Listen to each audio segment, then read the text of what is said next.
Hello student, कैसे हैं आप सब। एक बार पुनः आप सभी का आपके अपने चैनल शिव कोचिंग क्लासेस पर स्वागत है। क्लास 12th मैथ्स में संबंध एवं फलन पढ़ा रहा हूं और आज है चैप्टर 1.2 के एग्जाम्पल्स। ठीक है, कम से कम 3 से 4 एग्जाम्पल फिर भी देखेंगे, तो वीडियो को अंत तक देखिए और यदि अच्छा लगे तो प्लीज़ लाइक करके जाइएगा और दोस्तों के साथ शेयर भी कर दीजिएगा। नए हैं तो चैनल को सब्सक्राइब कर बेल आइकन भी प्रेस कर लीजिएगा। एक चीज़ और कहना चाहूँगा कि यदि आपने अभी इसके पहले के वीडियो नहीं देखे हैं तो आपको प्लेलिस्ट में मिल जाएंगे, ठीक है ना। और इसके जो बेसिक चीजें हैं, इस जो प्रश्नावली का बेसिक चीज है, जैसे बहु एकेकी प्रतिचित्रण, एकेकी प्रतिचित्रण, आच्छादक प्रतिचित्रण, ये है क्या चीज, तो इसके बारे में जानने के लिए इसका पिछला वीडियो आप लोग देख लीजिएगा। और हाँ, प्लेलिस्ट में ही आपको मिलेगा, ठीक है ना। प्लेलिस्ट में सारे वीडियो अवेलेबल है। तो चलिए स्टार्ट करते हैं। थोड़ा सा लंबा वीडियो होगा लेकिन महत्वपूर्ण चीजें लेकर आए हैं।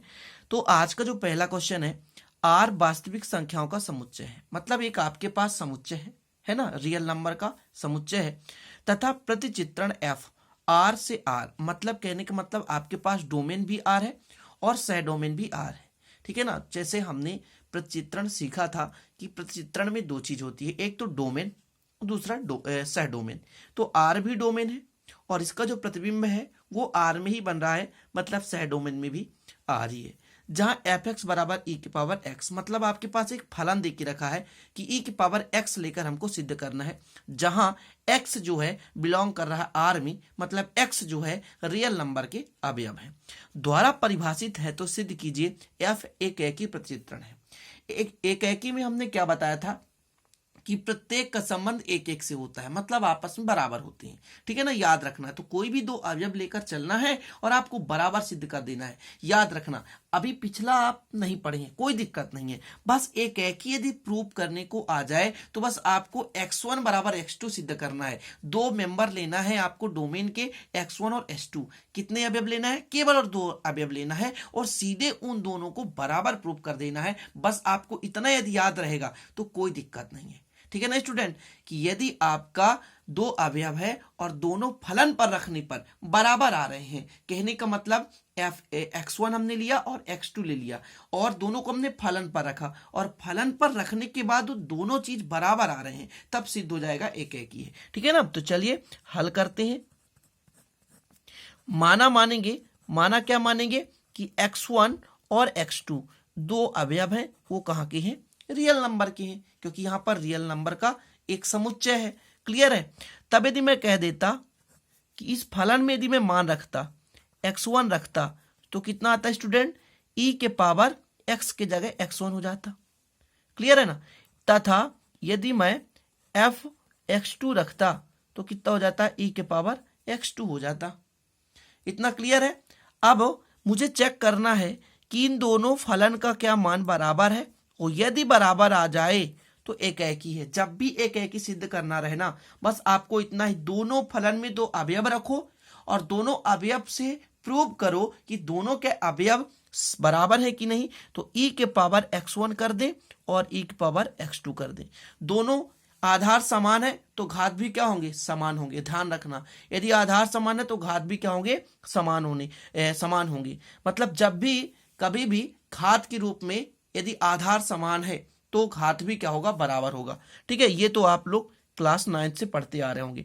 तो x1 बराबर x2 हो गया और हमने दो फलन लेकर चला था और दो फलन से दो मेंबर यदि बराबर आ गए तो अतः आपका प्रूफ हो चुका है। अतः प्रतिचित्रण जो है, अतः प्रतिचित्रण वो कैसा प्रतिचित्रण है? f एक ही है। बस प्रूफ हो गया स्टूडेंट। पहला क्वेश्चन तो आपका प्रूफ हो चुका है कि अतः प्रतिचित्रण f जो है क्या है? एक ही है। पहला कंप्लीट। चलिए देखते हैं दूसरे क्वेश्चन की ओर। ये रहा दूसरा क्वेश्चन। निम्नलिखित फलनों के एकेकी और आच्छादक की जांच कीजिए। ध्यान रखना, तीनों क्वेश्चन सेम है, बस थोड़ा थोड़ा सा अंतर है। पहले क्वेश्चन में जो n है और n है, मतलब डोमेन भी n है और सह डोमेन भी n है। मतलब n का मतलब होता है प्राकृतिक संख्या। प्राकृतिक संख्या स्टूडेंट 1 से लेकर अनंत तक कहलाती है। दूसरा आपका जो फलन है एफ एक्स बराबर एक्स स्क्वायर, यह जेड से जेड तक, मतलब डोमेन भी जेड है और सह डोमेन भी जेड है। तो डोमेन का मतलब होता है यहाँ पर पूर्णांक संख्या। जेड का मतलब यहाँ पर है पूर्णांक संख्या, मतलब माइनस अनंत से प्लस अनंत तक। ठीक है स्टूडेंट। इसके बाद जो आपका आर है रियल नंबर में होता है रूट भी, जैसे √2 √3। तो वास्तविक संख्या जो होता है पूरा एक समूह होता है जितने भी प्रकार के अंक होते हैं। तो माइनस अनंत से प्लस अनंत तक तो होता है, साथ में माइनस प्लस भी होता है, साथ में रूट वाले भी अंक इस पे होते हैं। तो ये तीन चीजें हो गई। आपके पास एक नेचुरल नंबर लेकर चलना है, प्राकृतिक संख्याएं लेकर चलना है, ठीक है। दूसरा हमको लेकर चलना है पूर्णांक संख्या माइनस अनंत से प्लस अनंत तक, और तीसरे में लेकर चलना है हमको रियल नंबर, मतलब रूट वाले अवयव भी उसमें उपस्थित होंगे। ध्यान रखना, इतना क्लियर है। तो चलिए स्टार्ट करते हैं। पहले हमको पहले का हल निकालना है, ठीक है ना। पहले का अपन हल निकालेंगे, ठीक है। और पहले के हल में आपको मान के चलना है कि आपके पास दो समुच्चय हैं, n से n, मतलब डोमेन भी n है और सह डोमेन भी n है, मतलब डोमेन भी प्राकृतिक संख्या है और सह डोमेन भी प्राकृतिक संख्या है। तो हमें दोनों डोमेन और सह डोमेन को पहले डायग्राम के माध्यम से बना लेना है। लेकिन आपके पास जो दिया गया फलन है वो कौन सा है, पहले की क्वेश्चन को हल कर रहा हूं ना। फलन आपके पास जो है f जो है n से n में प्रतिबिंब बनाता है, ठीक है ना। जिसमें fx जो आपके पास है वो कितना है, एक्स स्क्वायर के बराबर। फॉर ऑल, जहां सभी जो x अवयव हैं वो किसके होंगे, तो प्राकृत संख्या n के होंगे, ठीक है ना। कहने का मतलब x जो है फलन का डोमेन है, फलन का डोमेन वो भी कैसा होगा, प्राकृतिक संख्या होगा कि नहीं होगा, प्राकृतिक संख्या होगा कि नहीं होगा, जी हाँ प्राकृत संख्या होगा। n मतलब नेचुरल नंबर। और मैं आपसे कह दूं कि तथा सह डोमेन भी, यदि सह डोमेन भी प्राकृतिक संख्या है कि नहीं, जी हाँ है, प्राकृत संख्या है, ठीक है ना, प्राकृत संख्या है। मतलब डोमेन भी और सह डोमेन भी प्राकृत संख्या है। अब मैं इसको डायग्राम के माध्यम से थोड़ा सा आपको बता देना चाहता हूं कि आपके पास एक ये समुच्चय हो गया और दूसरा समुच्चय ये हो गया, ठीक है ना। दो आपके पास समुच्चय है, एक ये ए हो गया और एक ये बी हो गया। अब आपको पता होगा कि दोनों समुच्चय में जो अवयव है वो एक से लेकर स्टार्ट होंगे, है ना, और आगे आगे बहुत सारे अवयव होंगे। यहाँ भी 1 2 3 4 5 6 आगे, है ना, 5 6 आगे बहुत सारे अवयव होंगे। तो दोनों जो समुच्चय हैं वो प्राकृतिक संख्याओं के समुच्चय हैं। इस पर ध्यान रखना, कोई भी रूट वाले अंक नहीं है, कोई भी रूट वाले अंक नहीं है और ना ही कोई ऋणात्मक वाले अंक है। यदि आपको प्रूव करते समय ऋणात्मक आ जाए तो उसको छोड़ देना है, यदि रूट आ जाए तो वो बिल्कुल इस पर फॉलो नहीं होगा, मतलब इसका पालन नहीं करेगा। तो ये आपके पास दो समुच्चय आ चुका है, ए और बी। मतलब हम यदि कह दें आपसे कि डोमेन जो आपका ए है वो कितने के बराबर है, तो उस पर आप लिखेंगे 1 से लेकर अनंत तक। कहां से लेकर, 1 2 3, कहां तक लेकर चलेंगे, अनंत तक। यदि मैं आपसे कह देता कि सह डोमेन आपके पास यदि बी है तो ये कहां से कहां तक होगा स्टूडेंट, 1 2 3, और ये भी कहां तक होगा, अनंत तक होगा। डोमेन सह डोमेन दोनों 1 से लेकर अनंत तक होंगे क्योंकि यहां दोनों की दोनों प्राकृत संख्या है। अब हमको एक एक ही सिद्ध करना है। एक एक के लिए मैंने क्या कहा था, कोई भी दो मेंबर उठाओ और फलन पे रखो। फलन रखने पर उनको बराबर करो और बराबर करने के बाद यदि वो दोनों मेंबर बराबर आ जाते हैं तो एक एक ही हो जाता है। अभी आपने देखा था। तो मान के चलता हूं कि माना x1 और x2 मान के चलता हूं। कहां के अवयव है, नेचुरल नंबर है। वो इस प्रकार है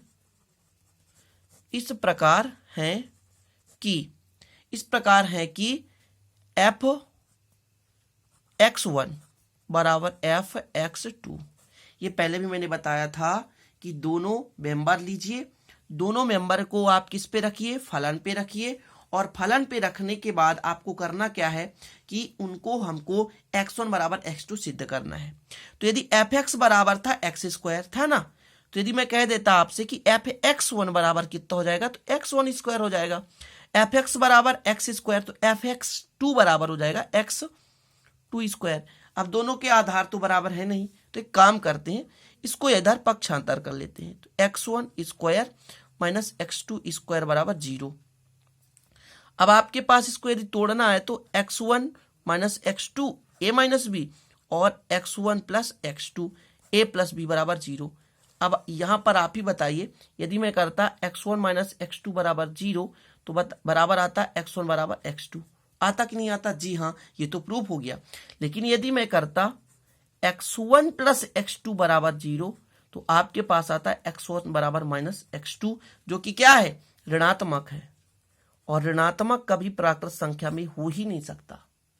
ऋणात्मक कभी प्राकृत संख्याओं में हो ही नहीं सकता। ये जो कि क्या है? असंभव है। इसलिए हमको यहां पर लिख देना है जो कि असंभव है। क्यों असंभव है? असंभव है क्योंकि ऋणात्मक संख्या है। तो हमारा यहां पर देख सकते हैं थोड़ा x1 बराबर x2 प्रूफ हो गया है। और जब भी एक एकी सिद्ध करना होता है तो दोनों अवयवों को प्रूफ करना होता है, दोनों अवयव बराबर है। तो बस आपको यहां पर एक लाइन लिख देना है तो आपका जो एक एकी है प्रूफ हो चुका है। कैसे? कि चूंकि हमने देखा f(x1) लिया और बराबर f(x2) लिया, तब हमें प्राप्त हुआ कि x1 बराबर x2, x1 बराबर x2, अतः दिया गया फलन एक एकी है। अतः दिया गया फलन कैसा है? एक एकी है। ठीक है ना? तो एक एकी तो अपना प्रूफ हो चुका है स्टूडेंट। ध्यान रखिए क्वेश्चन में क्या देके रखा था। क्वेश्चन में बोला था कि आपको एक एकी सिद्ध करना और आच्छादक। तो एक एकी तो आपका प्रूफ हो चुका। अब हमको लेकर चलना है आच्छादक को। एक चीज आपको यहां पर याद रखना है, आच्छादक में ये होता है कि जो आपका सह डोमेन है उसका प्रत्येक अवयव किसी ना किसी का प्रतिबिंब होना चाहिए। जो आपका क्या है? सह डोमेन है। बात को समझिए ना, जो आपका सह डोमेन है उसका प्रत्येक अवयव किसी ना किसी का प्रतिबिंब होना चाहिए। तो कोई एक अवयव हम लेकर चलते हैं और प्रूव करते हैं, जैसे 3 ही लेकर चलेंगे तो 3 लेकर चलेंगे और प्रूव करेंगे किसी का प्रतिबिंब है।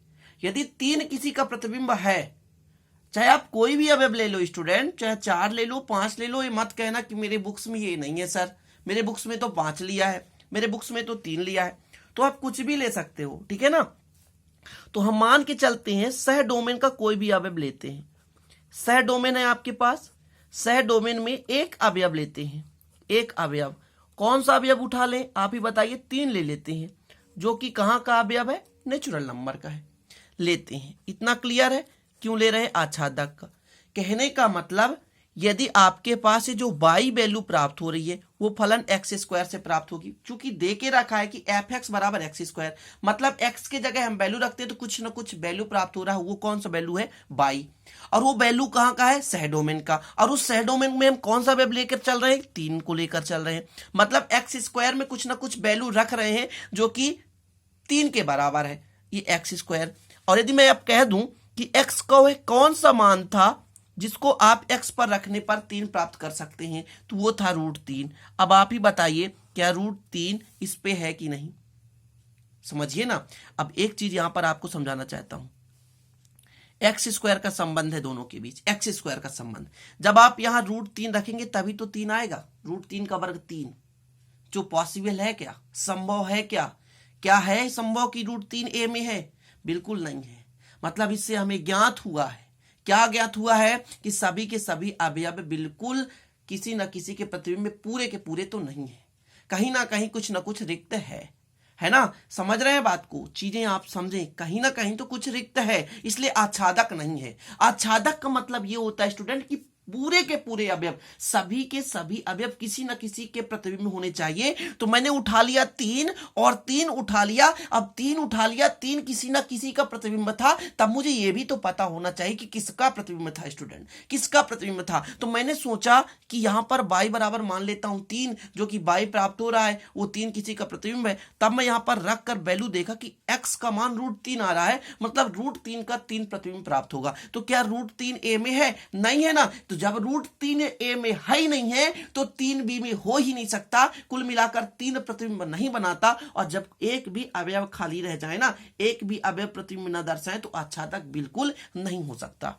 समझ रहे हैं बात को? मैं यदि आपसे कह दूं कि जो x बराबर आपका √3 है, जो √3 है वो नॉट बिलोंग टू n, प्राकृत संख्या का अवयव नहीं है। कहने का मतलब मैं यहां से कह दूं आपको कि सह डोमेन के अवयव, कौन से अवयव को मैंने लिया? 3 लिया था मैंने, सह डोमेन का अवयव 3 लिया था। 3 डोमेन ए सह डोमेन के अवयव 3, ऐसा लिख लिया यहाँ पे का। डोमेन ए में इसका कोई भी पूर्व प्रतिबिंब नहीं बना, पूर्व प्रतिबिंब नहीं बना, मतलब जो 3 आपका आया किसी का प्रतिबिंब नहीं है, नहीं है ना, या नहीं है, ऐसा लिख सकते हैं। अतः जो एफ है आच्छादक नहीं है स्टूडेंट। क्लियर हो चुका कि नहीं?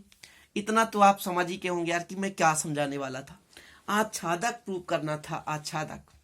तो आच्छादक में कुछ ना कुछ यदि खाली रह जाए तो आच्छादक नहीं होता। तो यहां पर मैंने देखा कि ऐसे अवयव हैं जो कि प्रतिबिंब नहीं बना रहे, तो आच्छादक भी प्रूव हो गया। इसी तरह से दूसरा क्वेश्चन जो है उसको प्रूव करेंगे। तो ये दूसरा क्वेश्चन मैंने लिख दिया। जेड यहाँ पूर्णांक संख्या है, पूर्णांक संख्या का मतलब होता है इंटीजर नंबर।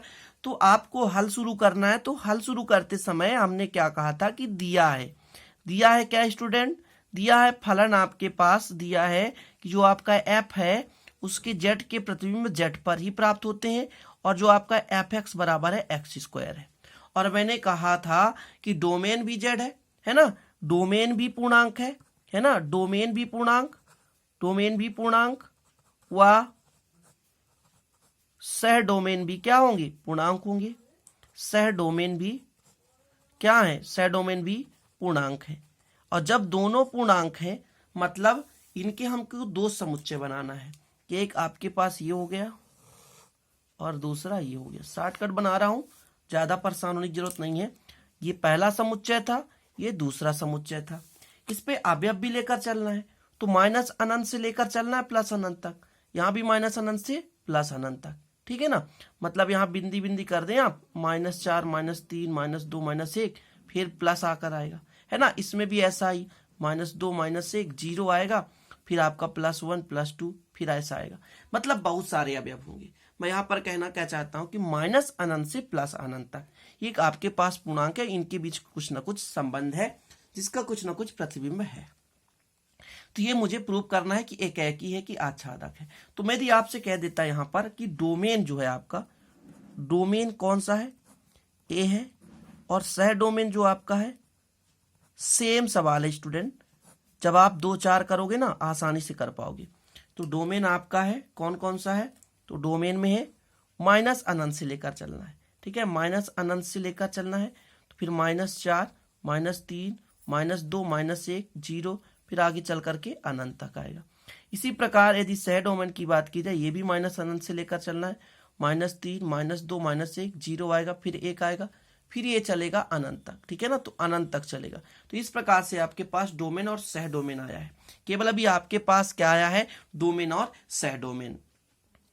अब इसके आगे हमको एकाकी सिद्ध करना, तो सेम एकाकी सिद्ध करना, सेम बता रहा हूं।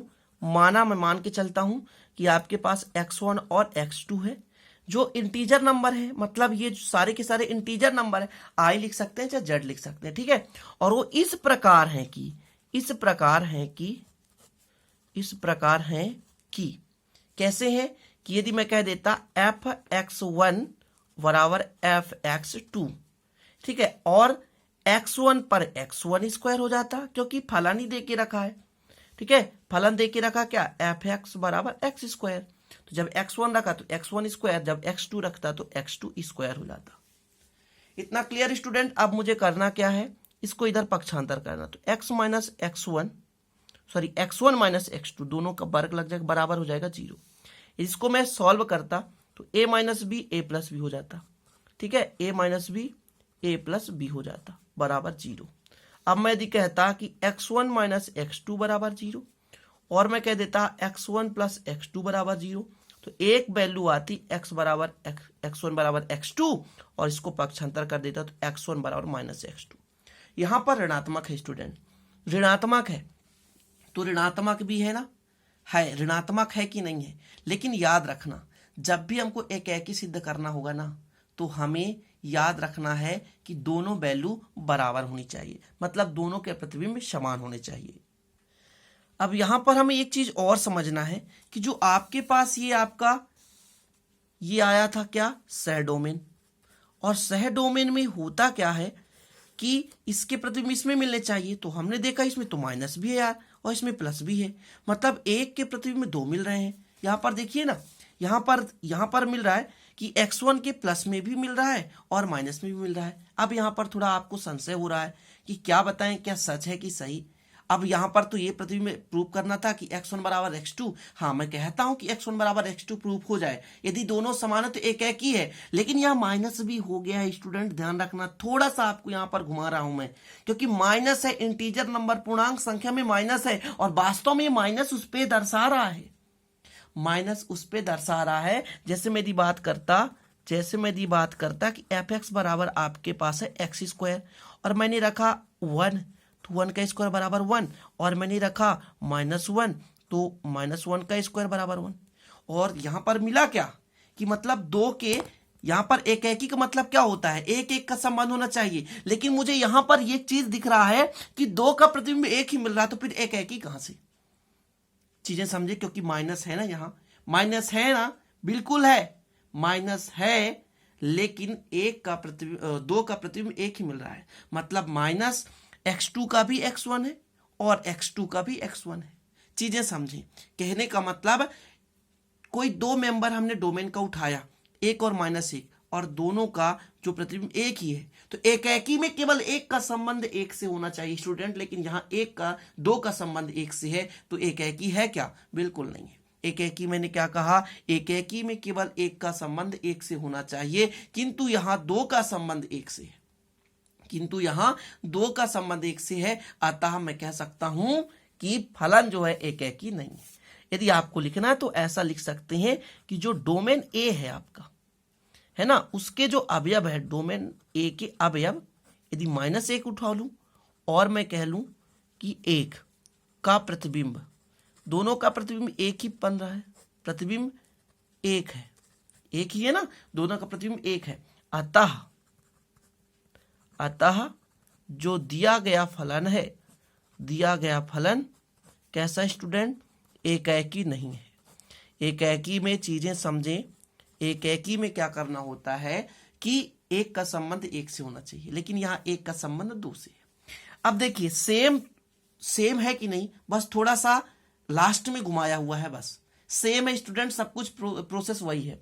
अब मैं यहां पर सह डोमेन लेकर चलूंगा, सह डोमेन आच्छादक सिद्ध करना है, तो सह डोमेन में एक अवयव लेकर चलता हूं, एक अवयव कुछ भी ले लूं, आप अपने मन से ले सकते हैं, 3 लेकर चलता हूं जो कि इंटीजर नंबर के। अब देखिए आच्छादक में क्या बताना पड़ता है कि सारे के सारे अवयव ऐसे हों जो कि किसी न किसी के प्रतिबिंब हो। जो सह डोमेन के अवयव है वो सारे के सारे अवयव किसी न किसी के प्रतिबिंब होने चाहिए, खाली नहीं बचना चाहिए, खाली बिल्कुल नहीं बचना चाहिए, सभी के सभी प्रतिबिंब दर्शाएं, ठीक है ना। तो मैंने उठा लिया 3, जो 3 इंटीजर नंबर है। अब मैं कहता कि y बराबर x² लेता, मतलब x की कोई ना कोई वैल्यू मैं रखूंगा तभी तो y आएगा, और y मैंने मान के चला है 3, मतलब 3 जो है किसी न किसी का प्रतिबिंब है। वो किसका प्रतिबिंब है, तो यदि मैं इसको पक्षांतर कर दूं तो √3 आएगा, मतलब जो x का मान है √3 है, मतलब √3 का प्रतिबिंब 3 है। लेकिन क्या √3 है जेड में, इंटीजर नंबर में है, पूर्णांक संख्या में है, तो बिल्कुल नहीं है मेरे भाई, कि जो √3 है वो नहीं है इंटीजर नंबर में। और जब नहीं है √3 और √3 का प्रतिबिंब 3 आता है, तो 3 तो अब खाली रह गया ना, मतलब 3 किसी का प्रतिबिंब नहीं बना, और जब किसी का प्रतिबिंब नहीं बना, एक भी ऐसे अवयव हो गए जो किसी के प्रतिबिंब नहीं बना पा रहे हैं, वहां पर आच्छादक नहीं होगा। समझ रहे हैं बात को, समझ रहे हैं ना। तो मैं यहां पर कह सकता हूं कि सह डोमेन के अवयव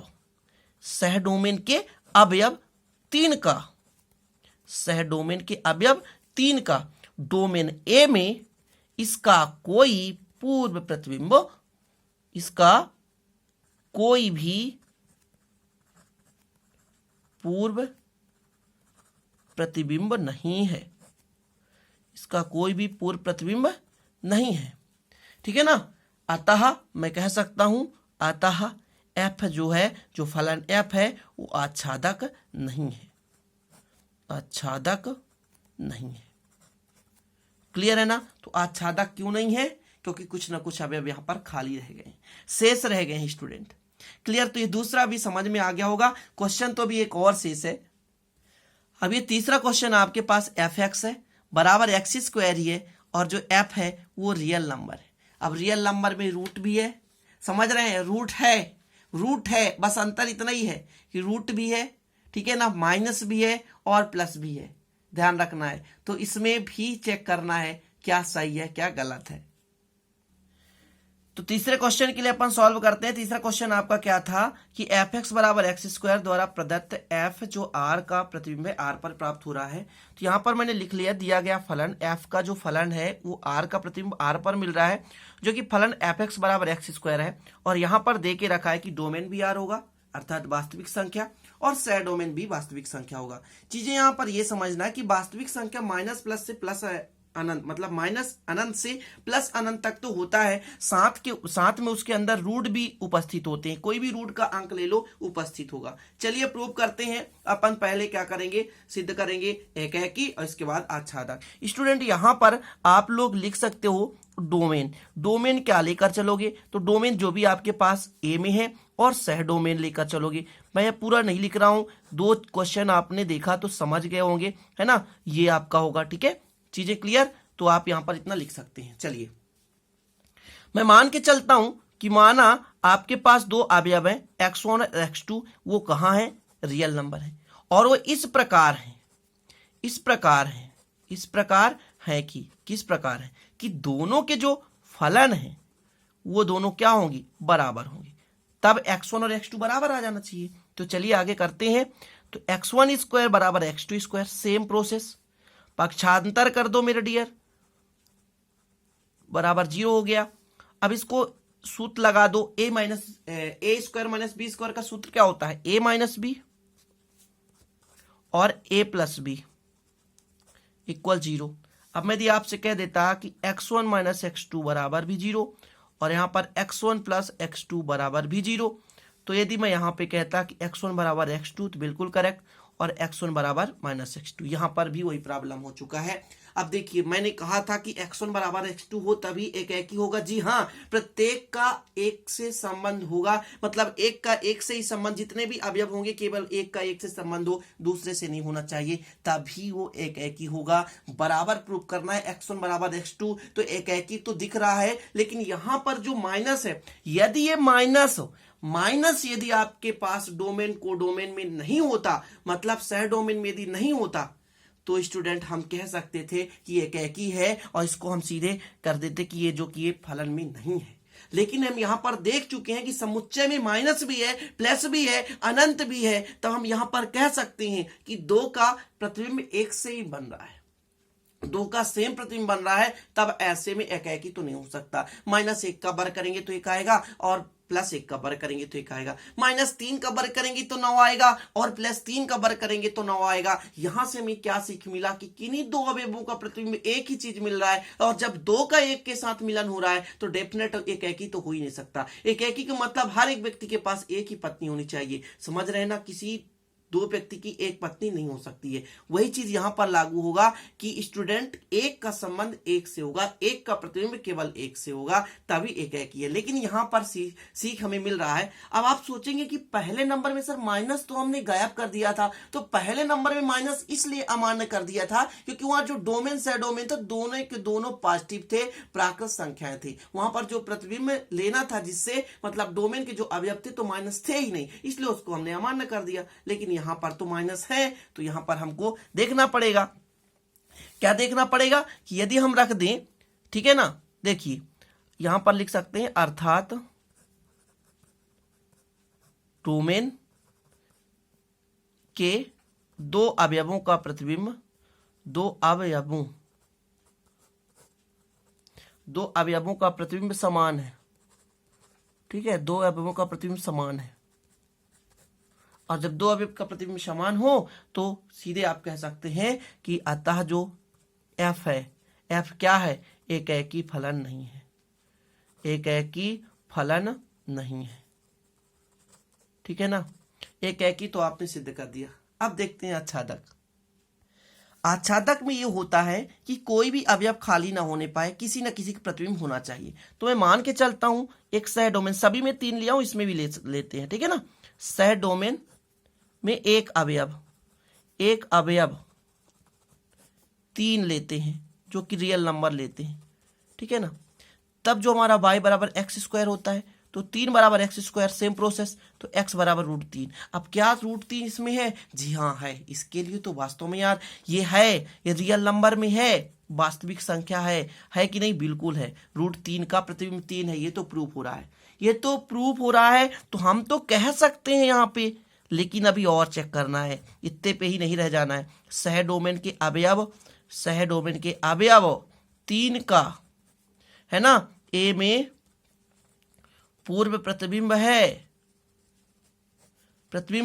लेकिन यदि मैं कह के चलता कि -3 बिलोंग टू आर, -3 लेकर चलता, तब आप क्या करते? y बराबर एक्स स्क्वायर करते और फिर -3 बराबर एक्स स्क्वायर करते, फिर x बराबर √-3। अब याद रखना स्टूडेंट, 11th में पढ़े होगे कि यहाँ पर -1 है, उसका मान होता है आयोटा i स्क्वायर 3, कुल मिलाकर √3i, जो कि ये पॉसिबल है क्या? इसमें है क्या कोई अवयव? जी नहीं, बिल्कुल नहीं है। इसलिए हम यहां पर चेक कर चुके हैं कि जब ये प्लस माइनस √3i नहीं है, मतलब इसका प्रतिबिंब ये -3 प्राप्त हो रहा है। +-3i का प्रतिबिंब -3 और -3 सह डोमेन में है, को डोमेन में है, लेकिन ये किसी का भी प्रतिबिंब नहीं बना रहा है, क्योंकि 3i तो है ही नहीं है डोमेन में। जब 3i डोमेन में नहीं है तो ये डेफिनेट रूप से रिक्त है, खाली है, किसी का प्रतिबिंब नहीं है। और एक भी अवयव यदि छूट गया जो कि प्रतिबिंब नहीं बना रहा है, तो डेफिनेट है, ये हमें प्रूफ हो चुका है कि यह एक आच्छादक नहीं है। तो आपको सीधे लिख देना है कि चूंकि सह डोमेन के अवयव -3 का ए में इसका कोई भी क्या नहीं है? पूर्व प्रतिबिंब नहीं है। और जब पूर्व प्रतिबिंब नहीं है, अतः जो एफ है वो आच्छादक नहीं है, ठीक है, आच्छादक नहीं है। ठीक है स्टूडेंट, समझाने की मैंने कोशिश की है, और ये अब तक का मेरा सबसे लंबा वीडियो है, और ये लगभग आधे घंटे 32 मिनट का वीडियो बन चुका है। और आप लोग कहते हैं दिन में 2 वीडियो लाओ, तो देखते हैं, कोशिश करेंगे 2 से 3 भी ला सकते हैं, हो सकता है लंबे वीडियोज बनाएंगे जिससे आपको प्रॉब्लम ना हो सके। बस आप एक काम करें, लाइक करना ना भूलें, लाइक करने से हमारा मनोबल बढ़ता है। प्लीज शेयर भी करें, और नए हैं तो चैनल को सब्सक्राइब कर लाइक करना बिल्कुल ना भूलें स्टूडेंट, क्योंकि यदि इतना मेहनत से मैं वीडियो बनाता हूं तो आपको लाइक करने में क्या जाता है, इसलिए लाइक कर दिया करें, जिससे हमारा भी मनोबल बढ़े और आगे वीडियो आपके लिए लाते रहें। चलते हैं, फिर मिलते हैं अगले वीडियो में नए टॉपिक के साथ। तब तक के लिए जय हिंद, वंदे मातरम।